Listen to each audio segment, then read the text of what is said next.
The men's team was also in action this past weekend. Matt Semmel reports. As the Bronx men's soccer team heads into today's game with only one win, they look to turn their season around against St. Joe's Hawks. The Hawks had possession of the ball for most of the first half, and watching each corner kick was more painful than the last.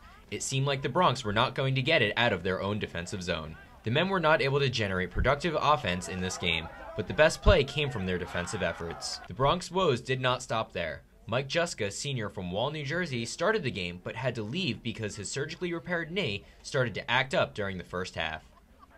Even though the Bronx tried generating some offense, they fell into an early 1-0 deficit off an unlucky deflection. Many positives can come out of this game, and the men are trying to look past the non-conference play. Assistant coach Julian Richens expressed concerns that needed to be addressed in response to the loss. Yeah, Coach did well. There's no question his strength is 1v1 ability going at defenders. He struggles a little bit when he's got his back to pressure by a big defender.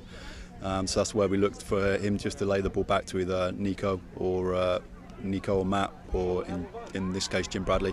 So we had to make a switch early on in this game. As the team moves on, they will need to learn how to never let their guard down if they plan on competing for a spot in the postseason. I don't think they were that much better than us, but they just worked hard, and we just couldn't finish. A couple of times hit the post, so it's kind of an unfortunate loss today. But I actually thought it went. I thought it went. It didn't, but at the time, it's striking the crossbar. It goes underneath. Thought it was in, and I think like 20 seconds later, it was in the back of the net. So we pretty much left a 2v2 at the back, and it was kind of tough to deal with that, with players still in their minds think we should have scored. So.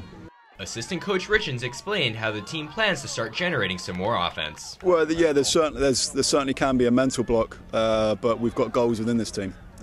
Nico got 6 last year. Mike Juska, if we manage to keep him fit, got 6 goals in his sophomore year. Jim Bradley got 5 goals last year. Andrew Coates has got 3 already this year. So there is goals within the team, but there is a slight mental block, and it's something we're going to have to work on with them individually. As the Bronx head into MAC play, they have to do something to find the back of the net. From Lawrenceville, New Jersey, this is Matt Semmel for the Rider Sports Corner. The field hockey team looked to improve the record on Friday with a win at home. Patty Wittenberg reports. The Lady Bronx have a bit of momentum this week after they beat Georgetown 2-1. They'll have to bring their A game if they want to beat the tough LaSalle Navigators. The girls started the first half with great determination, but were very quickly being dominated by LaSalle. LaSalle was really out for a win, and midfielder Mandy Hunter suffered a minor ankle injury as a result in the first half. She recovered and came back to play in the second. After 5 failed shots, LaSalle scored a goal on Rider's goalkeeper, Lindsey Johnson, on their 6th try. Rider really struggled to keep their game together for the rest of the second half. Well, it's halftime and the Lady Bronx are down 1-0. LaSalle is dominating them all over the field. They're going to have to pick up their game if they want to beat them. Coming back from the second half, the Bronx really began to put up a fight against the Navigators. Amanda Beretta scored a goal with the assistance of Diana Celebre, tying the game at 1-1. The rest of the game was fought out by both teams, with no goals scored by either side. The crowd was on their feet for the grueling overtime that followed. Both Rider and LaSalle battled through 2 15-minute overtime periods with no goals. The game ended in a shootout. Goalie Johnson managed to block out 4 of the 5 shots taken on her. LaSalle only blocked 3.